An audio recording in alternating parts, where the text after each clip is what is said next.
السلام علیکم۔ ایک حدیث مبارکہ ہے کہ جو انسان انسانوں کا شکر ادا نہیں کرتا وہ اللہ کا شکر ادا بھی نہیں کرتا۔ ہم آج ڈاکٹر عبدالقدیر خان صاحب کا شکر ادا کرنے کے لیے حاضر ہوئے ہیں۔ جو ان کا سی وی ہے اس پہ ہم بات کریں گے کہ ڈاکٹر صاحب کی زندگی میں جو ڈیفرنٹ سٹیپس تھے وہ انہوں نے کہاں کہاں سے کیے اور پاکستان کو ایک ایٹمی توانائی بنانے تک کا سفر انہوں نے مکمل کیا۔ ڈاکٹر صاحب 1936 میں بھوپال انڈیا میں پیدا ہوئے۔ 1960s میں انہوں نے کراچی یونیورسٹی سے میٹلرجی سائنسز میں بی ایس ایف نے کمپلیٹ کی۔ پھر 1967 میں انہوں نے برلن اور نیدرلینڈ سے اپنی کمپلیٹ کی ایجوکیشن۔ 1967 میں انہوں نے کمپلیٹ کی اپنی ایم ایس سی اور 1972 میں ہی completed his P H D اور ڈاکٹر بن گئے۔ تو 1972 میں ہی ان کو ہائر کر لیا گیا۔ ایک کنشوریم تھا جو بنا تھا یو کے کا، جرمن کا اور نیدرلینڈ کا۔ وہ ریسرچ کر رہے تھے آن سینٹریفیوگز کے اوپر جو ہیلپ کرتے ہیں نیوکلیر انریچمنٹ کی۔ نیوکلیر انریچمنٹ مین کہ نیوکلیر کو پیوریفائی کرنا تاکہ وہ اس قابل ہو کہ اس میں اٹامک بم کے لیے یا جو ہوتے ہیں ہوتے ہیں پاور پلانٹ اس کے لیے اس کو یوز کیا جا سکے۔ اب جو وہاں کا کام تھا، ایک تو ان کا وہاں کام تھا کہ جو جرمن لینگویج میں ڈیٹیل تھی ہائی لیول کے سینٹریفیوگز کی ان کو ٹرانسلیٹ کرتے۔ سیکنڈلی جو نیدرلینڈ میں پلانٹ تھا وہ وہاں پہ اکثر کرتے وزٹ۔ اب اس دوران ان کو پتا چلا دنیا میں جو کئی ایسے بلیک مارکیٹس تھیں جو اس کے پارٹس سپلائی کرتے تھے اور جو ویپنس کی وار ہیڈ تک سپلائی کرتے تھے۔ اب 1971 میں واقعہ پیش یہ آیا کہ پاکستان دو لخت ہو گیا۔ ڈاکٹر صاحب ایک نرم دل طبیعت کے مالک تھے، پاکستان سے بہت محبت کرتے تھے۔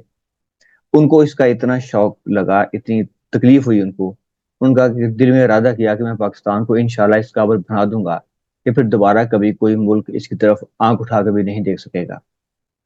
اب اس دوران انڈیا میں نے 1974 میں اٹامک دھماکے کیے، یہ تھا مئی 1974 میں۔ اس کے فوری بعد ڈاکٹر صاحب نے بھٹو صاحب کو جو اس وقت پاکستان کے پرائم منسٹر تھے انہیں خط لکھا کہ I can be a help, کہ میں آپ کی مدد کر سکتا ہوں اس اٹامک سفر کی طرف تاکہ ہم پاکستان کو مضبوط کریں۔ تو بھٹو صاحب نے ان کو بلا لیا پاکستان میں۔ پھر سپٹمبر میں ان کی ملاقات ہوئی بھٹو کے ساتھ اور بلکہ ان کی ملاقات ہوئی ان کی ملاقات ہوئی اور بھٹو صاحب نے ان کو آفر کی کہ آپ یہاں پہ جو کر سکتے ہیں پاکستان کے لیے آپ ضرور آغاز کریں اس کا۔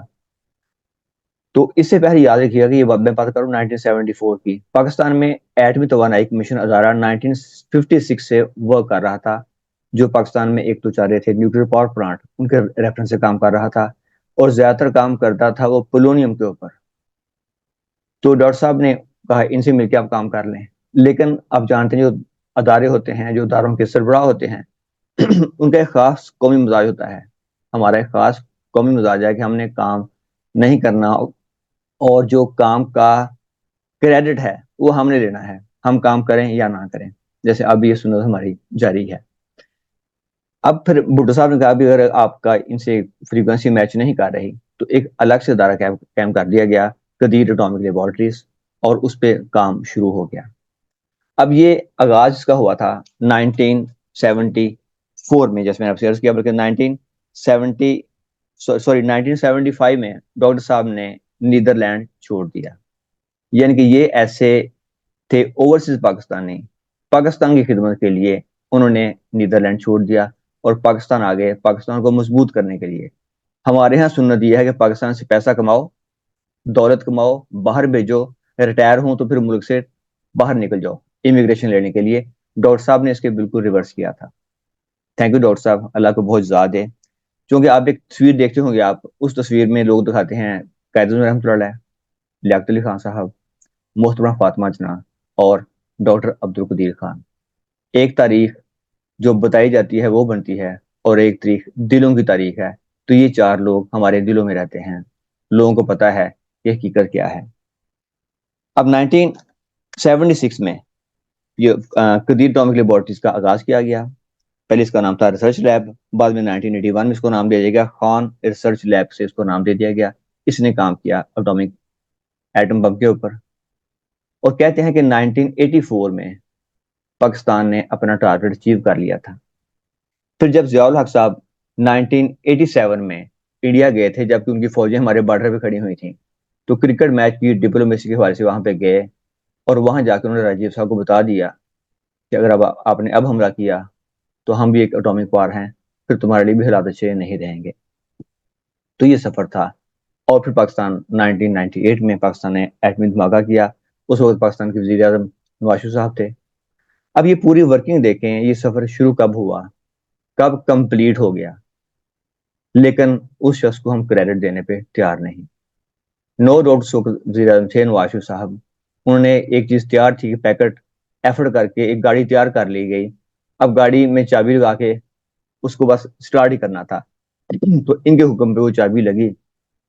اب ہم کہیں کہ سارے کا سارا کام ان کا ہے، تو یہ زیادتی ہے۔ ان کا یہ کام کریڈٹ ان کو جاتا ہے کہ انہوں نے دنیا کی پریشر کے باوجود وہ فیصلہ کیا، حالانکہ وہ فیصلہ کرنے میں یہ ریلکٹنٹ تھے۔ بینظیر بھٹو نے ایک جلسے میں چوڑیاں پھینکی تھی ان کی طرف کہ جناب اگر آپ یہ کام نہیں کر سکتے تو یہ چوڑیاں پہن لیں۔ ظاہر عالمی دباؤ کا ان کو بہتر آئیڈیا تھا کہ پاکستان کے ساتھ کیا ہو سکتا ہے، تو لیکن بہرحال 1998 میں پاکستان نے معاملہ کیا۔ اس کے بعد جو ہماری سنت ہے کہ ہر بندہ جو پاکستان کی خدمت کرتا ہے اس کے حصے کی کچھ رسوائی ہم نے اس کو دینی ہوتی ہے۔ پھر مشرف صاحب کے دور میں ڈاکٹر صاحب کو معافی مانگنی پڑی آ کے ٹی وی کے اوپر، حالانکہ وہ جو چل رہے تھے معاملات اس میں ڈاکٹر صاحب اکیلے تو انوالو ہو سکتے نہیں ہیں، اب یہ تو بچے بھی جانتے ہیں۔ تو بہرحال ڈاکٹر صاحب جو بھی واقعات ہوئے، جو بھی کوتاہیاں ہوئیں، ہم آپ سے معذرت خواہ ہیں، اور پوری حکومت، پوری قوم، پوری پاکستانی قوم آپ کی شکر گزار ہے۔ ہمیں ایسے ہی اوورسیز کی قدر کرنی چاہیے۔ چائنا میں بھی اوورسیز آئے تھے، انہوں نے چائنا کو سنبھال لیا تھا۔ آج بھی اگر آپ جو سوچنے والے لوگ ہیں، جو غور کرنے والے لوگ ہیں، جو ریسرچ کرنے والے لوگ ہیں، ان کے حوالے پاکستان کر دیں تو پاکستان بہت اوپر چلا جائے گا۔ اگر آپ مفادات پرست لوگوں کے حوالے پاکستان کو کیے رکھیں گے، جو چھوٹے چھوٹے مفاد کے لیے فیصلے لیں گے اور کہیں کہ یہ قومی مفاد کے فیصلے ہیں، تو ایسے پاکستان آگے نہیں بڑھے گا۔